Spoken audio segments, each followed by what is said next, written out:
এই মাহে রমজান মাসে আমরা যারা যাকাত আছে যাকাতগুলো পরিশোধ করব।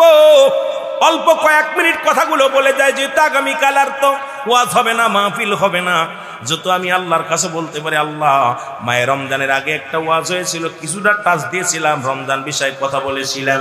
মুসলমান শোনো, আমরা 30টা রোজা রাখবো নিয়ত করেছি। কে কে একটু হাত তোলেন। 30টা রোজা রাখবেন, জোরে বলেন আল্লাহু আকবার। আল্লাহ আমাদের কবুল করো, 30টা রোজা রাখার তৌফিক দান করো, জোরে বলেন আমিন। তবে মা বোনেরা যারা ওয়াজ শুনতেছেন, আপনাদের জন্য একটা শুভ সংবাদ দিয়ে যায়, যখন আপনার রোজা রাখবেন 1 নাম্বার 3টা আমল করলে তো জান্নাতে যাবেন। তার মধ্যে 1 নাম্বার হলো ফরজ নামাজ এবং ফরজ রোজা। এই ফরজ রোজা যদি আপনাদের কোনো রকম হায় নিপাত আসে, খবরদার কোনো ওষুধ খাওয়া বন্ধ করবেন না। অনেক মা বোন আছে চিন্তা করে 30 রোজা রাখবো, ওষুধ খাবো। এই ভুলটা খবরদার করবেন না, এই ভুলটা খবরদার করবেন না। আরে আমি হিসাব করে মিলায় দেখলাম, পৃথিবীর মধ্যে প্রত্যেক আমরা মার্ডার কেসের আসামি, কারণ যত সন্তান হত্যা করেছি এইগুলো যদি আমার রব্বে কারিম ধরে, এরপরে তো আল্লাহর আদালতে জবাব দিতে পারবো না। এ আমার ভাইয়েরা, যদি কোনো মা বোন রোজা ভেঙে যায়, শোনো, যদি হায়াত আছে, ঋতু আছে, সঙ্গে সঙ্গে রোজা নামাজ দুটোই ছেড়ে দিবে। শুধু ফরজ রোজাগুলো পরবর্তী সময় কাজা আদায় করে নিবে, কাজা কোনো নামাজ আদায় করা লাগবে না। যেহেতু সামনে রোজা, কয়েকটা কথা বলে আমি মূল আলোচনায় চলে যাব। আমার বাবারা, জোরে জোরে চিল্লায় বলা যাবে আল্লাহু আকবার। বাবারা, আপনারা কিন্তু আপনাদের জন্য কোনো মাপ নাই, পুরুষের জন্য কোনো মাপ নাই। সাবাল্যক আর সাবাল্লিকা যখন সাবাল্যক হয়ে গেছেন, কোনো মাপ নাই। সফরে আছেন, 4 জায়গা 2, আপনি পড়তে পারেন না, বয়া পড়েন না পারেন, দাঁড়ায় পড়েন না পড়েন, হুইয়া পড়েন না পড়েন, ইশারায় পড়েন, কিন্তু নামাজ পুরুষের জন্য কোনো মাপ নাই। জোরে বলেন ঠিক কিনা?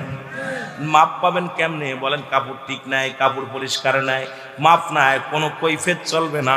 পুরুষের জন্য কোনো জবাব দিতে পারবেন না, কারণ নামাজ একমাত্র মহিলাদেরকে আল্লাহ মাফ করছে, আপনাদের কোনো মাফ করে নাই। জোরে বলেন ঠিক কিনা? কুমায়া দিছে, কম বেশি করছে, তাই বিলে মাফ করে নাই, ঠিক কিনা? দাঁড়ায় পড়তে পারো না, বয়া পড়, বয়া না পড়তে পারলে হুইয়া পড়, হুইয়া না পড়তে পারলে ইশারায় পড়, তবু পড়, আদায় কর, সালাত আদায় কর। আল্লাহু আকবার বলো, আর একটু জোরে বলো আল্লাহু আকবার। এ মুসলমান, এই মাসে আপনারা যাকাতটা দিবেন। 1 নম্বরে যাকাত পরিশোধ করবেন। উত্তম মাস, যাকাতের নিসাব পরিমাণ মাল, সেটা হলো 7.5 তোলা স্বর্ণ, 52 তোলা রূপা। এই পরিমাণ মালের নিসাব জানি মালিক হয়ে গেছেন, অবশ্যই হিসাব করবেন। ইমাম সাহেবের কাছে বসবেন, ইমাম সাহেবকে বলবেন, হুজুর, আপনাদের হুজুরকে বলবেন, হুজুর এইটা আমার এত মাল, এত টাকা আছে, এটা কেমনে বোঝায় দিব? ইমাম সাহেব হুজুর হিসাব করে দিবে, এরপরে আপনি যাকাত দিবেন। ইচ্ছা মতো দিবেন না। আপনি হইছে 10 লাখ টাকা যাকাত দিবেন, 1 লাখ টাকা চলবে না, এই মস্তানি চলবে না। কিয়ামতের ময়দানে এইগুলো সাপ বিস্তু হইয়া আপনাকে এমন কামড় শুরু করে দিবে, এমন যন্ত্রণা দেওয়া শুরু করবে, এগুলোর জন্য আপনি জাহান্নামে চলে যাবেন। ধরে বলেন ঠিক কিনা? আর দুনিয়ার বালাখানা কি করবেন? আল্লাহ কয়, কুল্লু মান আলাইহা ফান, আল্লাহ কয় বান্দারে সব কিছু চূর্ণ বিচ্ছিন্ন করে দিব। এই জমিনের মধ্যে যা কিছু আছে সব কিছু আমি চূর্ণ বিচ্ছিন্ন করে দিব। এই জমিনের মধ্যে মাটিগুলো পুড়ায় তামা বানায় দিব। জমিনের মধ্যে যত পানি আছে সব পানিগুলো পুড়ায় ছাই বানায় দিব।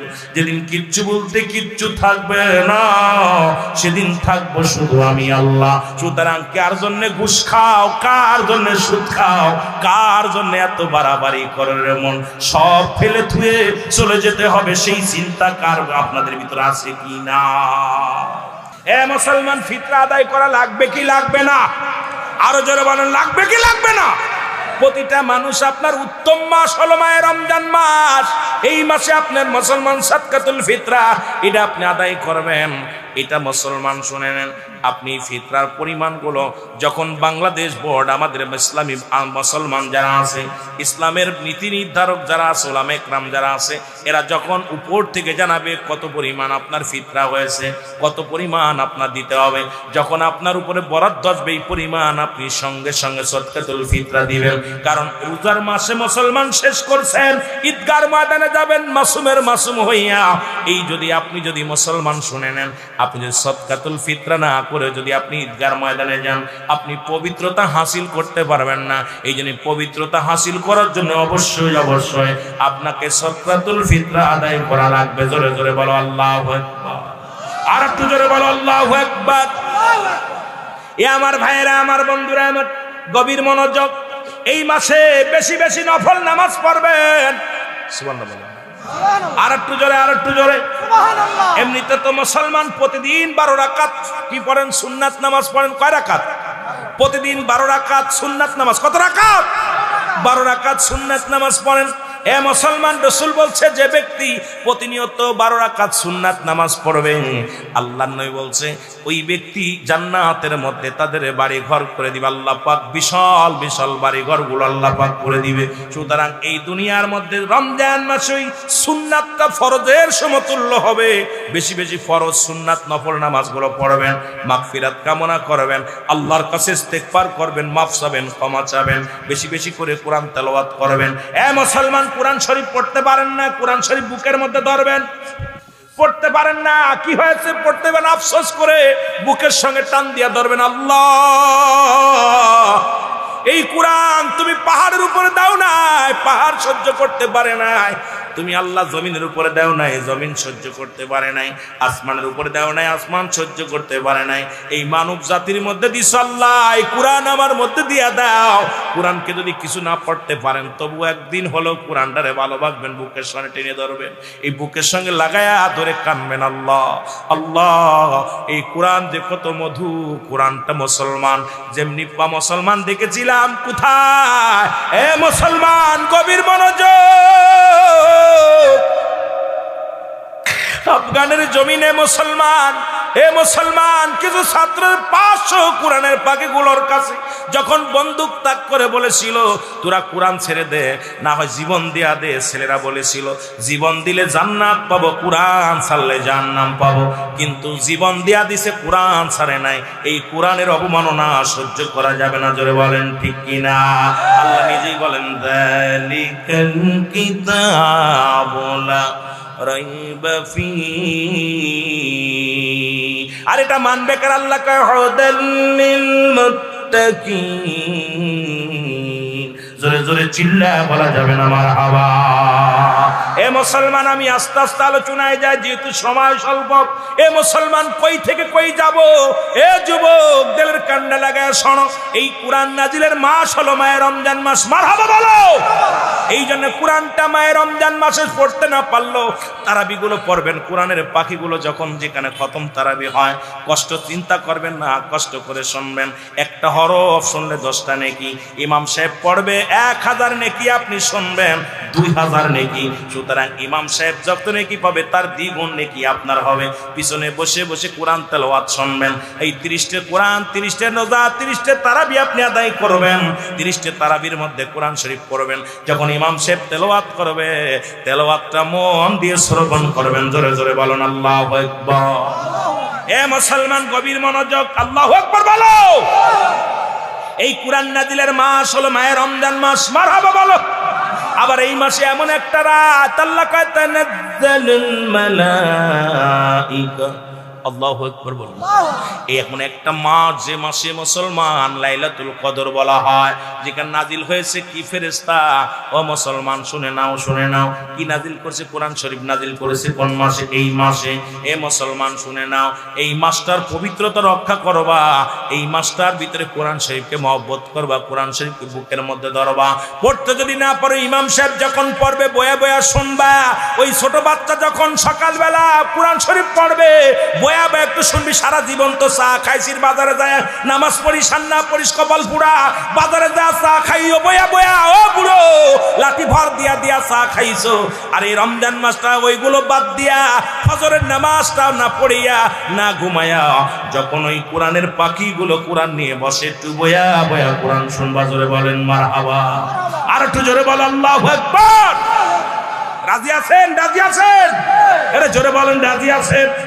আমার ভাইয়েরা, 5 ওয়াক্ত সালাত আদায় করবেন, দান খয়রাত করবেন, বেশি বেশি করে দান খয়রাত করবেন। মুসলমান আবদ্ধ থাক, বাজার ঘাটে যাবেন না। বাজার ঘাটগুলো সব বন্ধ। প্রয়োজনীয় বাজার ঘাট সব আগের দিন করে ফেলবেন। ও মানুষ, বলতেছিলাম পৃথিবীর মধ্যে আসার একটা সিরিয়াল আছে যার কোনো সিরিয়াল নাই। আর মানুষের দুইটা সময় মরণ হয়, একটা হলো রাতের বেলা, একটা হলো দিনের বেলা। দিন শুরু করেছি মৃত্যুবরণ করি নাই, রাত শুরু করেছি মৃত্যুবরণ করি নাই, সকাল পর্যন্ত বেঁচে থাকবো কেউ বলতে পারি না।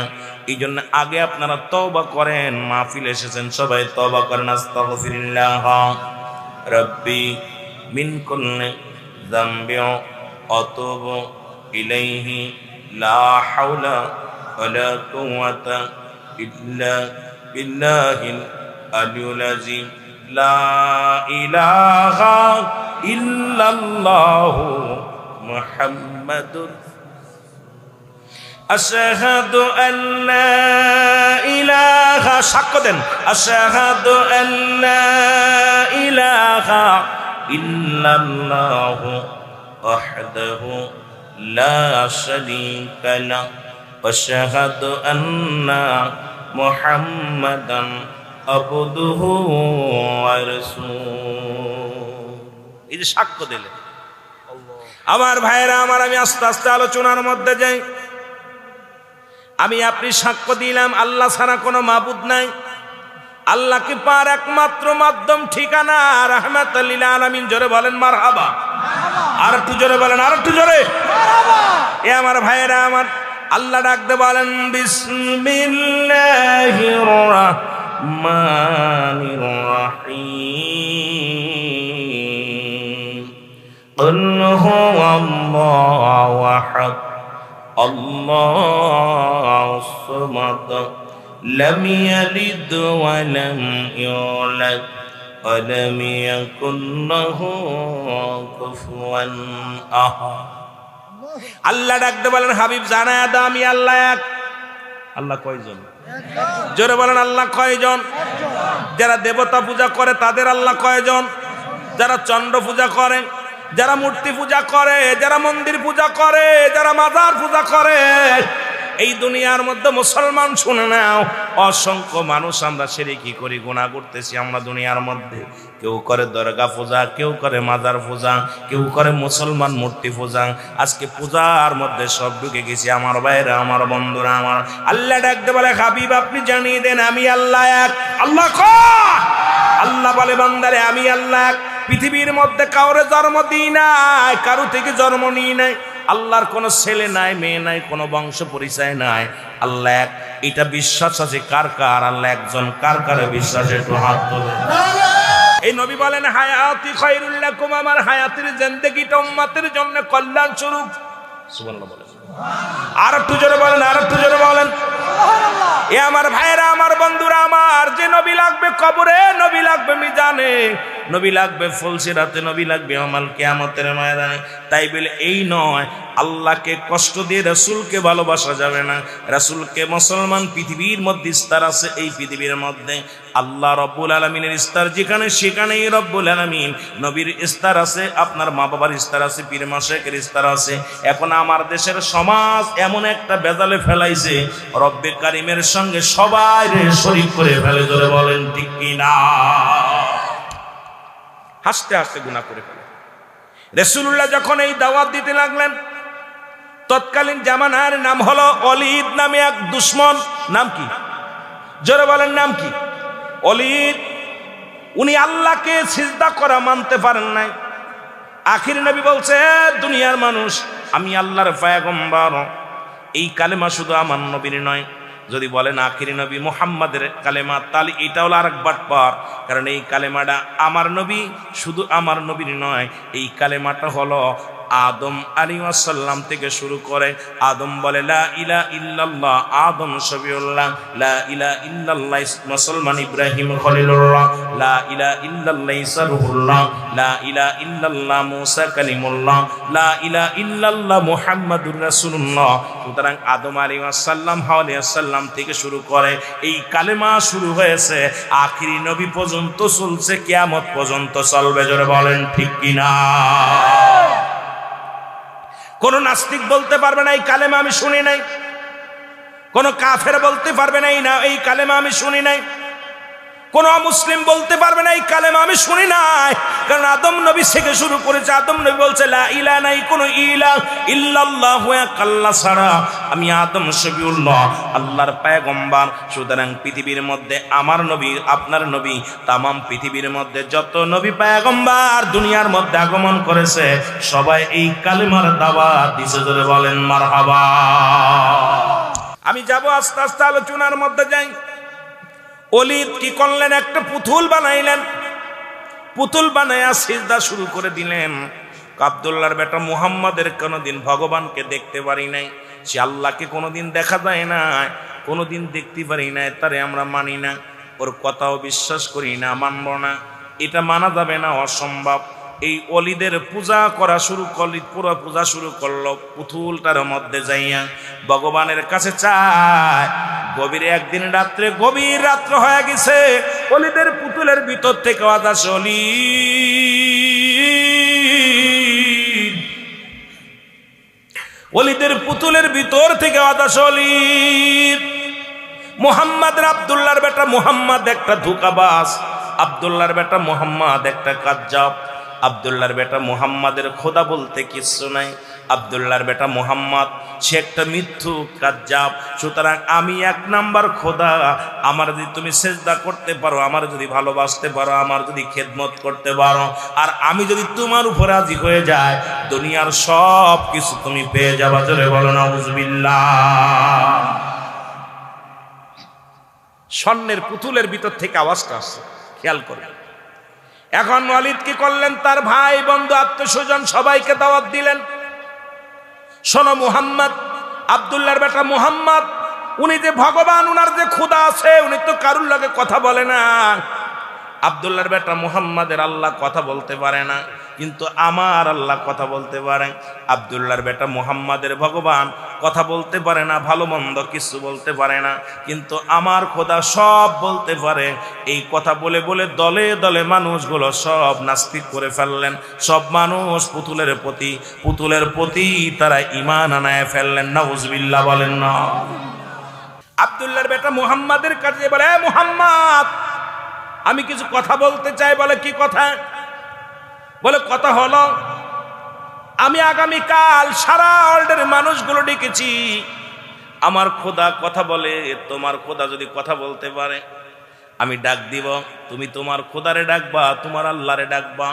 তোমার আল্লাহ যদি কথা বলতে পারে তাহলে বুঝবো তোমার আল্লাহ সঠিক, আর আমার আল্লাহ আমার খোদা যদি কথা বলতে পারে তুমি তোমার দলবল নিয়ে কালেমা পড়ে আমার খোদার অন্তর্ভুক্ত হয়ে যাবা। মানো কি মানো?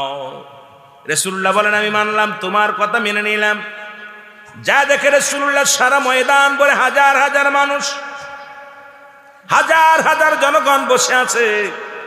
এবার ওলীদ কয়ে, মুহাম্মদ তোমার খোদারে ডাক দাও, তোমার আল্লাহরে ডাক দাও। তোমার আল্লাহ যদি কথা শোনে, তোমার কথা তুমি যে মুহাম্মদ আল্লাহর পয়গম্বর, এটা তোমার আল্লাহ সবাইর জানায়া দিক, জোরে ডাক দে বলুক। আজকে ময়দানের ভিতরে জোরে জোরে চিৎকার বলে, আমি মুহাম্মদকে নবী বানাইছি, আমি আল্লাহ, এই কথাটা যেন তোমার আল্লাহ বলে। এবার আল্লাহ নবী বলে, এ ওলীদ আমার খোদা আমার রব্বে কারিম, উনি পরে বলবে, আগে তোমার খোদার ক্ষমতাটা দেখে নি। জোরে বলেন মারহাবা। আমার খোদার ক্ষমতা দেখার আগে তোর খোদার দেখিনি, তোর নকল খোদা। ওলীদ ডাকতে বলে, খোদা এ ভগবান, স্বর্ণের পুতুলের কাছে যায়, বলে ভগবান তুমি বলে দাও, তুমি বলে দাও আমি সঠিক, তুমি সঠিক, তুমি আমার খোদা, তুমি সত্য। ওলীদের পুতুলের ভিতর থেকে আওয়াজ আসে, লা ইলাহা ইল্লাল্লাহু সাল্লাল্লাহু আলাইহি ওয়াসাল্লাম। কি চমৎকার! ওলীদ কয়, কি বললি রে, এতদিন বললি কে, এখন কলি কি কয়? আশহাদু আল্লা ইলাহা ইল্লাল্লাহু ওয়াহদাহু লা শারীকা লাহু আশহাদু আন্না মুহাম্মাদান আবদুহু ওয়া রাসূলুহু। উপস্থিত যত জনগণ ছিল সবাই অবাক। আরে ওলীদের মুখ দিয়া কি কয়? মোট মুসলমান স্বর্ণের মূর্তির ভিতর থেকে আওয়াজ আছে কি? আওয়াজ আসে, ডাকতে বলে অলি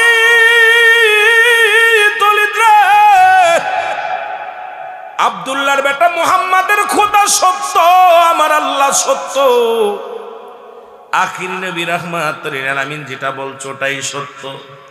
এ অলি শুনে নাও, শুনে নাও, তোমার খোদা যেটা সেটা ভণ্ড প্রতারক। আব্দুল্লাহর বেটা মুহাম্মাদের খোদাই সঠিক, যার কোনো আকার নাই, যে পৃথিবীর মধ্যে যাকে দেখা যায় না তিনি আর কেউ নয়, তিনি হলো রব্বে কারীম। অলিদ্রে উপস্থিত যত জনগণ আছে সবাই তোমরা পড়ে নাও লা ইলাহা ইল্লাল্লাহু মুহাম্মাদুর রাসূল। পুতুলটা যখন ভেঙে গেছে লোকজন বলে, অলি তোমার ভগবান এতদিন কথা বলে, আজকে কেন মুহাম্মাদের পক্ষে কথা বলল? কারণটা কি? মুহাম্মদ বড় জাদুকার, মুহাম্মদ বড় ধোঁকাবাজ, এই কারণে আমার পুতুলটা আজকে মুহাম্মাদের পক্ষে নিছে, আল্লাহর পক্ষে নিছে। এবার মুহাম্মদ মুসলমান শুনে না রাহমাতুল লিল আলামিন রাস্তা দিয়ে রওনা দিছে। হঠাৎ করে একটা জিন, বিশাল একটা দৈত্য, সামনে একটা তরবারি নিয়ে সামনে হাজির। সালাম দা, আসসালামু আলাইকুম ইয়া রাসূলুল্লাহ, আসসালামু আলাইকুম ইয়া হাবিবাল্লাহ, আসসালামু আলাইকুম ইয়া রাহমাতাল লিল আলামিন। আল্লাহর নবী বলে, আলাইকুম আসসালাম। তুমি কে? বলে, হুজুর আমি জিন জাতির সর্দার। কয় তোমার হাতে কি? বলে তরবারি। রক্ত কেন? বলে এই মাত্র খুন করেছি একটা। আর একটু জোরে সুবহানাল্লাহ। কেন আপনার কাছে হুজুর খুন করছে? সুবহানাল্লাহ মানে কি? হুজুর খুন করেছে একটা। আল্লাহ নবী বলে, কি বলতে চাও? বলে, হুজুর আমি আসতেছিলাম ওই ময়দান দিয়ে, আমি হলাম মুসলিম জিন, আমি জিন জাতির সর্দার। হুজুর আমি যখন আসতেছিলাম দেখি ওই অলিদের পুতুলের মধ্যে, স্বর্ণের পুতুলের মধ্যে একটা দুষ্ট জিন, একটা কাফের জিন প্রবেশ করেছে, অমুসলিম জিন প্রবেশ করে ওই পুতুলের ভিতর থেকে আওয়াজ দেয়, অসংখ্য মানুষ ঈমান হারায় ফেলেছে, অলিদের প্রতি ঈমান এনে ফেলেছে। ইয়া রাসূলুল্লাহ, ইয়া হাবিবাল্লাহ, আমি আসতেছিলাম তখন দেখি এই কাণ্ড। আমি ওই পুতুলের ভিতরে ঢুকে ওই দুষ্ট জিনকে হত্যা করে ইয়া রাসূলুল্লাহর ভিতরে আমি বসেছিলাম। যখন অলিদ বলেছে, পুতুলেরকে বলছে, পুতুলরে তুমি বলে দাও তোমার খোদা মুহাম্মাদের ধর্ম বিষয়, ইয়া রাসূলুল্লাহ, ইয়া হাবিবাল্লাহ। তখন ওই পুতুল বলে না, ওই পুতুলের ভিতর থেকে আমি মুসলিম জিন কথা বলেছিলাম। জোরে জোরে চিল্লায় বলা যাবে না সুবহানাল্লাহ। আল্লাহ নবী বলে, তুমি কেমনে বললো, কেমনে জানলে? আমি আখির নবী বলি, ইয়া রাসূলুল্লাহ, মানব সৃষ্টির আগে আমাকে সৃষ্টি করেছিল রব্বে কারীম। এই পৃথিবীর মধ্যে আপনাকে পাঠানোর আগে, মানব জাতি পাঠানোর আগে আমাকে দুনিয়ার মধ্যে পাঠাইছে। ইয়া রাসূলুল্লাহ, ইয়া হাবিবাল্লাহ, এই জিন জাতিকে দুনিয়ার মধ্যে পাঠানোর পর ইয়া রাসূলুল্লাহ আমি জিন জাতির সরদার। আমি আদম নবীকে বলতে শুনেছি রাহমাতুল লিল আলামিন, ইব্রাহিম নবীকে বলতে শুনেছি রাহমাতুল লিল আলামিন, ঈসা নবীকে বলতে শুনেছি রাহমাতুল লিল আলামিন, মুসা নবীকে বলতে শুনেছি রাহমাতুল লিল আলামিন। ইয়া রাসূলুল্লাহ, ইয়া হাবিবাল্লাহ, সমস্ত নবী তো আপনাকে নেতা বলে, সমস্ত নবীকে আপনাকে সম্মান করে। সুতরাং আমরা জিন জাতির নবীও আপনি, শুধু মানবের নবী নয়, দানবের নবী। কথা বুঝেননি? এ আমার ভাইয়েরা, আমার বন্ধুরা, আমার এই জন্য মানব জাতির নবী শুধু আমার নবী, আমার আপনার নবী নয়, যিনি হলো কুল কায়নাতের নবী। জোরে বলেন ঠিক কিনা? আসমানের নবী, জমিনের নবী, আকাশের নবী, বাতাসের নবী, চন্দ্রের নবী, সব জাতির নবী হলো রাহমাতুল লিল আলামিন। সেই নবীর ভালোবাসা যার অন্তরে যতটুক, তার ঈমান বলতে ততটুক। নবীর প্রেম ভালোবাসা যার অন্তরে নাই, তার ঈমান বলতে কিছু নাই, সরাসরি বেঈমান। আল্লাহ আমাদের নবীর ভালোবাসা অর্জন করার তৌফিক দান করো, জোরে বলেন আমিন। আর সেই রাসূলুল্লাহ নামাজের গুরুত্ব দিছে কি দেয় নাই? আমি কিন্তু বুঝাতে যে অন্যদিকে ওই নামাজের দিকে গেছিলাম, আলোচনার কিন্তু মূল ধারায় ফিরে আসছে, খেয়াল করবেন। আমি আগেই বলছি, আমি একদম আলোচনা করবো আপনাদের জানা আলোচনা করবো, এত গভীর আলোচনা করবো না যাদের আপনাদের বুঝতে কষ্ট হয়, যেটা এটা মুখস্থ করতে কষ্ট হয়। সেই রাহমাতুল লিল আলামিন বললেন, সাহাবীরা রে, আমি তোমাদের এমন একটা আমল দিব যে আমি নবী তোমাদের হাত ধরে জান্নাতে নিব। রাসূলুল্লাহ বললেন, সাহাবীরা রে তোমরা শুনে নাও। শোনো, হলো যে ব্যক্তি 5 ওয়াক্ত নামাজ 5 ওয়াক্ত সালাত সময় মতো ওক্তি মতো আদায় করতে পারবে, আল্লাহর নবী তার হাত ধরে জান্নাতে নিবে। জোরে বলেন মারহাবা। এখন রাসূলুল্লাহর সঙ্গে জান্নাতে যেতে চান কে কে? একটু হাত তোলেন। চাননি? জোরে বলেন চান। আরো জোরে বলেন চাননি। অনেকে হাত উঠাইছেন, মানে অর্ধেক যাবেন অর্ধেক যাবেন না, কথা বুঝেননি? রাসূলুল্লাহ নিজে বলছে, আমার মুখের কথা না, নবীজি বলছে যে ব্যক্তি 5 ওয়াক্ত সালাত 5 ওয়াক্ত নামাজ সময় মতো ওক্তি মতো আদায় করতে পারবে, আমি নবী তার হাত ধরে জান্নাতে নিয়ে যাব। যেহেতু শাবান মাস, সামনে মায়ে রমজান মাস, এই রমজান মাসের গুরুত্ব অনেক, ফজিলাত নামাজের গুরুত্ব। মুসলমান এমনি নামাজ যখন আদায় করবেন 27 গুণ সব, যখন একাকার নামাজ পড়বেন, আর এই মসজিদে যখন নামাজ পড়বেন একাকার নামাজ পড়ার চাইতে 27 গুণ সব বেশি হবে। আর আল্লাহ রাব্বুল আলামিন মাহে রমজানের খাতিরে ওই 27কে 70 গুণ দিয়া দিছে, কারণ কোন ব্যক্তি 70 গুণ সব তার বেশি আমল নামায় লেখা হবে। জোরে জোরে চিল্লায় বলেন মারহাবা। নামাজ যে নবীর অনুকরণ করি সেই নবী নামাজের জন্য কষ্ট করছে। আমার মুসলমান গভীর মনোযোগ, মাহে রমজান মাসে 3টা ভাগ করেছে। একটা হলো রমজান মাসে রহমত, মাগফিরাত, নাজাত, ঠিক কিনা? জোরে বলেন ঠিক কিনা? এই মাহে রমজান মাসের প্রস্তুতিমূলক মাস হলো শাবান মাস। প্রস্তুতি হতে হবে। কেমন প্রস্তুতি? আগামী কাল থেকে ফজর থেকে নামাজ আর ছাড়বো না, কারণ মায়ে রমজান মাসে তো নামাজ পড়তেই হবে। আগামী কাল থেকে 1 ওয়াক্ত নামাজ আর কাজা করব না। মুসলমান শুনে নাও, আর এই যত বাজার, যত রমজান মাসে কেনাকাটা লাগে সব কিছু যদি পারেন আপনি আগে করাই করবেন, যাতে করে বাজারে না যাওয়া লাগে। রমজান মাসটা আবদ্ধ থাকবেন, কারণ শিকল দিয়া শয়তানকে বন্দী করা হয়। তারপরে এখন বলতে পারেন হুজুর তারপরে কেন অন্যায় হয়? কারণ মানব শয়তান, জিন শয়তান, নফস শয়তান, খবিস শয়তান আর ওয়া শয়তান, শয়তানের শয়তানি, মুনাফিকের মুনাফিকি, সবল করে সবল করি। এই যে খারাপ আত্মাগুলো যেগুলো থাকে এগুলো আপনার নষ্টের মূল, এগুলো আপনাকে সারা জীবন পরিচর্যা করছেন, এই জন্য এরাই পরিচালনা করে আপনাকে। জোরে বলেন ঠিক কিনা? আমার ভাইয়েরা, আমার বন্ধুরা, আমার সালাতটা আদায় করবেন 5 ওয়াক্ত সালাত। রাজি আছেন? জোরে বলেন রাজি আছেন? আমি ওদিকে পরে যাই, একটু দূরে ঘুরে আসি। রাসূল বললেন, বলা পর রাসূলের সাহাবী নাম হলো আব্দুল্লাহ আনসারী। নাম কি? আব্দুল্লাহ আনসারী। জোরে বলেন মারহাবা। নাম কি? আব্দুল্লাহ আনসারী। এই আব্দুল্লাহ আনসারী উনি বাড়ি গেলেন। বাড়ি যাওয়ার পর নবীজি কি ওয়াজ করছে বিবি জিগায় স্বামীরে। অনেক মা বোনেরা মাইকের আওয়াজ শোনেন, আল্লাহর রাস্তে আজকে ওয়াজটা কানে শুনবেন, কারণ আপনাদের স্বামীরা যারা মাহফিলে আসছে, যারা আপনারা তাদের বিবিগুলো আসে নাই, একটু বাড়ি ওয়াজটা নিয়ে যাবেন। কারণ আল্লাহর নবী সাহাবী আব্দুল্লাহ আনসারীর বিবি বাড়িতে গেলে ডাক দিয়ে বলে, স্বামী আল্লাহর নবী আজকে কি ওয়াজ করছে বলেন। নবীজি কি ওয়াজ করছে আগে আমারে জানায়া দেন। আব্দুল্লাহ আনসারী ডাক দিয়ে বলে, বিবি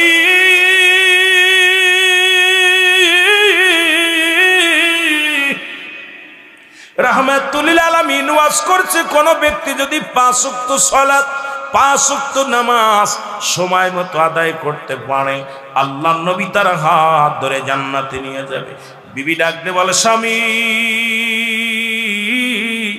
ও প্রাণের স্বামী, আপনার কাছে একটা দাবি আমি করব। জীবনে কোনোদিন আমি স্বর্ণের দাবি করব না, খানার দাবি করব না, বাড়ির দাবি করব না, গাড়ির দাবি করব না। আপনি আমাকে একটু সুযোগ করে দিবেন, আমিও যেন সময় মতো 5 ওয়াক্ত সালাত আদায় করতে পারি। জোরে বলেন মারহাবা। কেমন বিবি দেখছেন? আমাদের বিবিরা তো অনেক কিছু চায়, আর সাহাবীদের বিবিগণ শুধু আমল করতে চায়। স্বামীকে ডাকতে বলে, স্বামীরা আমাকে একটু সুযোগ দিবেন, আমিও যেন নামাজটা আদায় করতে পারি। কিয়ামতের ময়দানে আপনি নবীর সঙ্গে জান্নাতে যাবেন, আমাকেও সঙ্গে নিবেন। মারহাবা বলেন। আপনারা নিবেন নি বউরে? এই বিবিগুলো নিবেন? এগুলো নিবেন না। দেখছেন আপনি কইছেন ইনশাআল্লাহ, এরা চুপ করে আছে। হুজুর এই দুনিয়ার মধ্যে যানজটটার মধ্যে ছিলাম, দুনিয়ার মধ্যে বুঝাইতে পারি, আর জান্নাতের মধ্যে নিয়ে বিপদে পড়বেন কি? প্রতিদিন হট্টগোল করা লাগে গ্রামে, আবার দেশের বাড়িতে। এই বউ নিয়ে যদি জান্নাতে থাকি, প্রতিদিন কেনা হট্টগোল করবো? কতক্ষণ ঠিক কিনা? এ আমার ভাইয়েরা, আমার বন্ধুরা, আমার রাহমাতুল লিল আলামিনের পিছে প্রতিদিন এসে নামাজ পড়ে, যেমন আপনাদের ইমাম সাহেব হুজুর, উনার পিছে যারা সালাত আদায় করে, একদিন যদি না আসেন, দুদিন যদি না আসেন, উনি জিগাই বারাক মুসল্লির ভাই অমুক মুসল্লি কই, উনি জিগাই সালাম ফিরে ভাই অমুকরে তো দেখি না। কারণ ইমাম সাহেবের সঙ্গে সম্পর্ক কেমন হয়ে যায়, ভালো হয়ে যায়। ইমাম সাহেবের সঙ্গে মুসলমান মুসল্লিদের সম্পর্কটা অনেক সুন্দর হয়ে যায়। এবার দুদিন তিন দিন না দেখলে নিজেই বাড়িতে হেঁটে যায়, সালাম দেয় অমুক সাহেব আসেননি বাড়ি। কেন? ইমাম সাহেব কত ভালোবাসে মুসল্লিদেরকে। এই জন্য জামাতের গুরুত্ব রাসূলুল্লাহ দিছে, জোরে বলেন ঠিক কিনা। নামাজের গুরুত্ব এমনি নবীজি দেন নাই, কারণ এর মধ্যে হাকিকত আছে কিনা, জোরে বলেন আছে কিনা। প্রতিবেশীর হক গুলো আদায় হয়ে যায়, কে কোন হালাতে আছে। ইমাম সাহেব জিজ্ঞাসা, আসসালামু আলাইকুম ভাই অমুক কেমন আছে, আসসালামু আলাইকুম ভাই অমুক কেমন আছে, আপনার ছেলে মেয়ে কেমন আছে। এ মুসলমান শোনো, আজকে কিন্তু আমাদের সেই জামাতের প্রতি গুরুত্ব নাই। রাসূলুল্লাহ দেখে একদিন নয় দুদিন নয়, আনসারী প্রতিদিন নামাজে আসে, নামাজ শেষ করার পর আনসারী আর রাসূলুল্লাহ তারে দেখতে পায় না। নবীজি বললেন, আমার সাহাবীরা, আমার আনসারী দেখি নামাজে আসে, কিন্তু সালাম ফেরানোর পর আনসারী কার দেখতে পাই না, কারণটা কি? সাহাবীরা বলে, হুজুর নিশ্চিত কোন দুনিয়ার কোন ঝামেলার মধ্যে পড়েছে, দুনিয়ার কোন ঝামেলার মধ্যে, কোন প্রেমের মধ্যে পড়েছে। নবী কয়, আমি নিজেই যাব, তোমরা খবর না, আমি নিজেই খবর নিব। রাসূলুল্লাহ নিজেই খবর নিতে চলে গেলেন, বাড়িতে গেলেন, সালাম দেয়, আসসালামু আলাইকুম ইয়া আহলাল বাইত, আসসালামু আলাইকুম ইয়া আহলাল বাইত।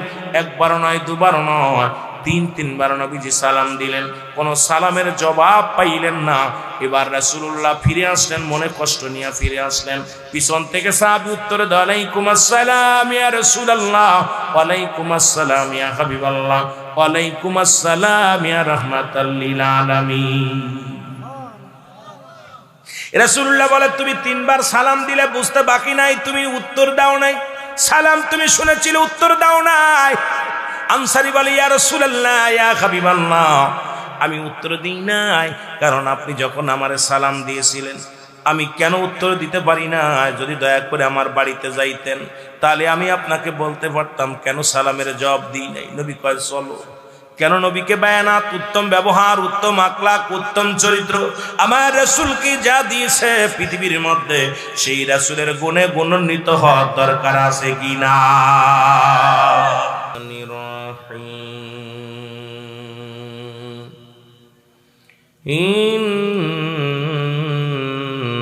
ইন্নাল্লাহা ওয়া মালাইকাতাহু ইউসাল্লুনা আলান নবী ইয়া আইয়ুহাল্লাযীনা আমানু সাল্লু আলাইহি ওয়া সাল্লিমু তাসলিমা। যেখানে আছেন মহব্বতের সঙ্গে দুরূদ শরীফ পড়ুন, আল্লাহুম্মা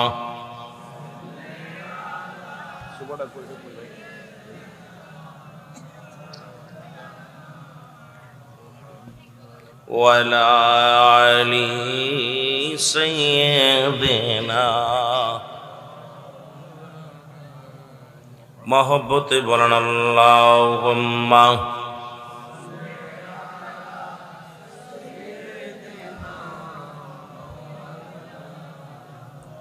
ভাই কষ্ট হচ্ছে, রাসূলের উপরে একবার দুরূদ পড়লে 10টা গুনাহ মাফ হয়ে যায়।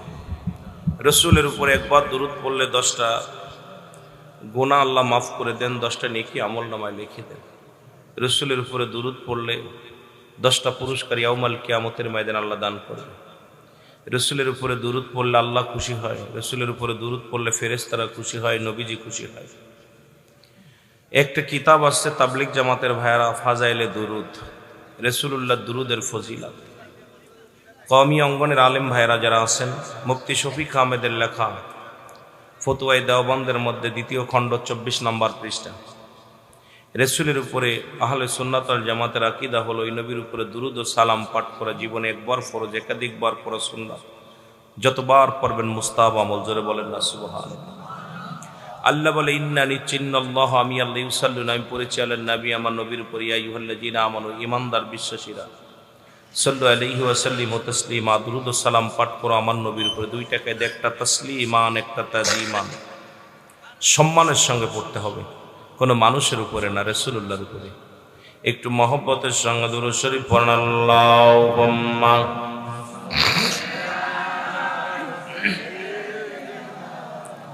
মাওলানা মুহাম্মাদান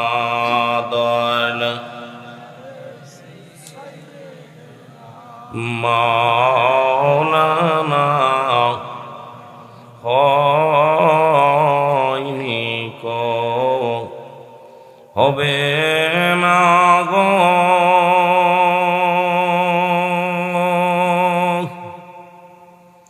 ও ভাই এমন সজন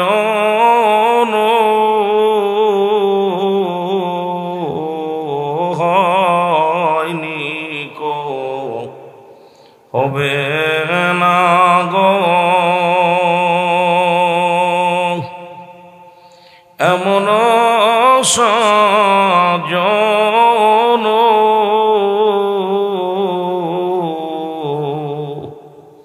সারা জীবন কাঁদলেন নবীজি পাপী উম্মতির জন্য।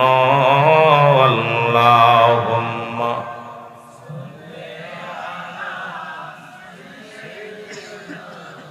মাওলানা মুহাম্মাদান সাইয়্যিদিনা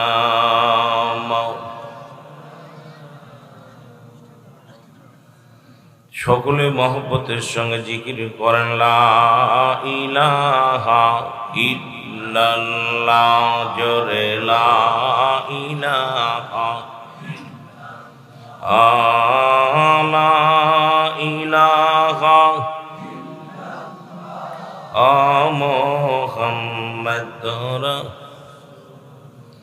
রবিউল আউয়াল চন্দ্রমাস মর নবীজি নূরে প্রকাশ বিমোহিত আকাশ বাতাস পড়ুন কালেমা মুসলমান লা ইলাহা আরো জোরে বলেন লা ইলাহা লা ইলাহা মুহাম্মাদুর সাল্লাল্লাহু আলাইহি ওয়াসাল্লাম। সকলের তসবিহ জাতের জিকির করেন আল্লাহ আল্লাহ আল্লাহ, জোরে জোরে বলেন আল্লাহ আল্লাহ আল্লাহ আল্লাহ আল্লাহ আল্লাহ আল্লাহ আল্লাহ আল্লাহ লা ইলাহা ইল্লাল্লাহ মুহাম্মাদুর রাসূলুল্লাহ সাল্লাল্লাহু আলাইহি ওয়াসাল্লাম। বালাগাল উলাবি কামালিহি কাশাওয়াত তুজা বিজামালিহি হাসনাত জামিয়া খিসালিহি সাল্লাল্লাহু আলাইহি ওয়া কালিমা তাওহীদ রসলিখা আসে মোহাম্মদ বামেতে আকা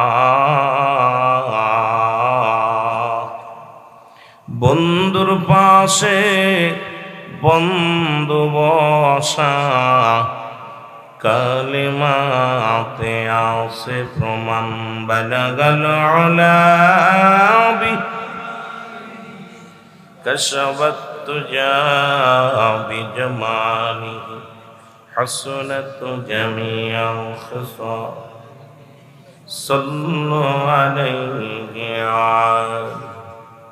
আলহামদুলিল্লাহ, সমস্ত প্রশংসা সেই মহান রব্বুল আলামিনের দরবারে, যে রব্বুল আলামিন আপনাকে আমাকে আজকের এই ঐতিহাসিক আজিমুসান ওয়াজ দোয়ার মাহফিলে বসার মতো, আসার মতো সুযোগ দান করল। উচ্চ কণ্ঠে আওয়াজ দিয়ে বলেন আলহামদুলিল্লাহ। আজকের এই মাহফিল থেকে সালাম ও কদম মুসি জানাই কুল কায়নাতের নবী, নবীদের নবী, রাহমাতাল লিল আলামিনের পুত পবিত্র কদম মোবারক। সালাম জানাই সারা বাংলাদেশের হক্কানি উলামা, মাশায়েখ, পীর মাশায়েখ সকলকে। সালাম জানা আজকের মাহফিলের সম্মানিত সভাপতি জনাব মোহাম্মদ আখতার হোসেন সাহেব, আজকের মাহফিলের সম্মানিত ওলামা ইকরাম, দিগর ওলামা ইকরাম, মসজিদের ইমাম সাহেব, মুসল্লিগণ, সামনের উপস্থিত আশিক জাকির আমদাল কোরআন মুসলমান ভাই বন্ধুগণ, পর্দারের মা বোন সকলকে জানাই সালাম, আসসালামু আলাইকুম ওয়া রাহমাতুল্লাহি ওয়া বারাকাতুহু। আপনারা সবাই ভালো আছেন? আমি আসলে নিজে অসুস্থ, যদিও অসুস্থর কথা বলি জনগণ বলবে ওলামা ইকরাম মাহফিল আসলেই বলে অসুস্থ। এটা একটা ঘাটা ঘটে গেছে। এক দেশের গালি এক দেশের বলি। আমার বাড়ি মাগুরা জেলা, আপনাদের বাড়ি চাঁদপুরে। আপনাদের ভাষার লগে আমার ভাষা মিল হবে না, আমার ভাষার লগে আপনাদের ভাষা মিল হবে না। সন্ধ্যা থেকে শুরু করে ওলামা ইকরাম কোরআন হাদিস থেকে আলোচনা করেছেন, আপনারা আলোচনা শুনেছেন। মুখ্য বিষয় হলো আমাদের আমল। জোরে বলেন ঠিক কিনা? আজকে বক্তা বাড়ছে, ইমাম বাড়ছে, মজ্জেম বাড়ছে, মসজিদ বাড়ছে, মাদ্রাসা বাড়ছে, ইমান বাড়ে নাই। সমাজ জাতি অবস্থা খুবই ভয়ঙ্কর। রব্বুল আলামিন আজকের এই মাহফিল আপনাকে আমাকে বসার মতো সুযোগ দান করল। একটু উচ্চ কণ্ঠে আওয়াজ দিয়ে আর একবার বলেন আলহামদুলিল্লাহ। একটু মহব্বতের সঙ্গে দুরূদ শরীফ পড়ুন আল্লাহুম্মা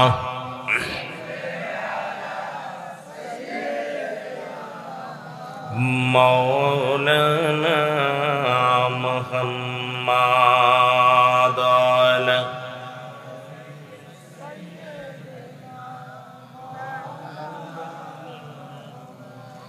এ ভাইরা আমার, বন্ধুরা আমার, রব্বুল আলামিন রিয়াজুল জান্নাহ বেহেশতের বাগান, এই জান্নাতের বাগানে আসার মতো, বসার মতো সুযোগ দান করল।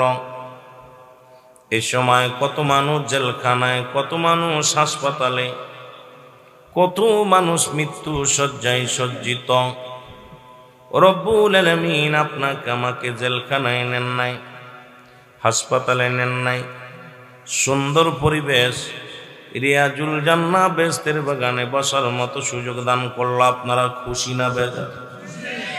বান্দা যখন জান্নাতের বাগানের দিকে রওনা হয়ে গেছে, বাড়ি থেকে নিয়ত করে আমি জান্নাতের বাগানে যাব, নিয়ত করার সঙ্গে সঙ্গে রওনা দেওয়ার কারণে প্রতিটা কদমে কদমে আমার আল্লাহ রব্বুল আলামিন বান্দার জীবনের যত সগীরা গুনাহ ছিল সমস্ত গুনাহগুলো রব্বুল আলামিন মাফ করে দিয়েছে। জোরে বলেন আলহামদুলিল্লাহ। জান্নাতের বাগানে নিয়ত করে রওনা দেওয়ার কারণে সগীরা গুনাহ মাফ। কি গুনাহ মাফ? ছোট ছোট গুনাহগুলো মাফ। ও যুবক, যে কোনো মুহূর্তে দুনিয়া থেকে বিদায় হয়ে যেতে পারি। পৃথিবীর মধ্যে আসার একটা সিরিয়াল আছে, যার কোনো সিরিয়াল নাই। দেখা যায় বাবা জিন্দা, সন্তান দুনিয়ার মধ্যে নাই, দাদা জিন্দা, নাতি দুনিয়ার মধ্যে নাই। কখন কে চলে যাব কেউ বলতে পারি না। বুড়া হয়ে মৃত্যুবরণ করব এমন কোনো গ্যারান্টিও দিতে পারি না। কার জীবনের শেষ মাহফিল, কার জীবনের শেষ রাত্র, কার জীবনের শেষ সময় কেউ বলতে পারি না। এই জন্য মুসলমান বাবারা আমার, যত গুনাহ আছে গুনাহগুলো মাফের দরকার আছে কিনা? সগীরা গুনাহগুলো মাফ হয়ে গেল জান্নাতের বাগানে রওনা দেওয়ার কারণে। আমরা শুধু সগীরা গুনাহ করি না, পদে পদে করছি কবিরা গুনাহ। নামাজ ছেড়ে দেয়া কবিরা গুনাহ। এখন যদি বলি নামাজ সালাতের কথা বলি, মাশাআল্লাহ আমার দেশের ভাইয়েরা এমন গাফিলিতি এমন ভাবে শুরু হয়েছে, নামাজের মতো ইচ্ছা মতো নামাজ মুসলমান বাবারা আমার, সপ্তাহে এক ওয়াক্ত নামাজ, তাও 2 রাকাত নামাজ হয়তো পড়ে, হয়তো মুসলমান 5 ওয়াক্ত নামাজ আমরা পড়ি না। আমার বাবারা আমার, আজকে সমাজ জাতি সকলের জন্য যেটা ফরজ এটা ছেড়ে দিলাম। মুসলমান শুনে নাও, 1 ওয়াক্ত নামাজ কাজা গেলে 80 খুতবা পরিমাণ জাহান্নাম। 1 ওয়াক্ত নামাজ যদি কাজা যায় 80 খুতবা পরিমাণ জাহান্নাম। যার 1 খুতবা পরিমাণ হলো 2,88,00,000 বছর। এখন আপনি আমি ক্যালকুলেটর ধরি, আপনার আমার জীবন থেকে কত নামাজ চলে গেছে, কত নামাজ আপনি বাদ দিছেন। এই নামাজের হিসাব যদি রব্বুল আলামিন আপনাকে কবরের ভিতরে ধরে, এখান থেকে সারা পেয়ে জান্নাতে যাবেন, বড় ভয় লাগে। ধরে বলেন ঠিক কিনা? নামাজ একমাত্র কাফের এবং মুসলমানদের মধ্যে পার্থক্য হলো নামাজ। সমস্ত খারাপ কাজ থেকে বাঁচায় নামাজ। এখন মুসলমান নামাজের ওয়াজ করতে হবে ইহুদি খ্রিস্টান অন্যান্য মুসলিমদের কাছে, সেই নামাজে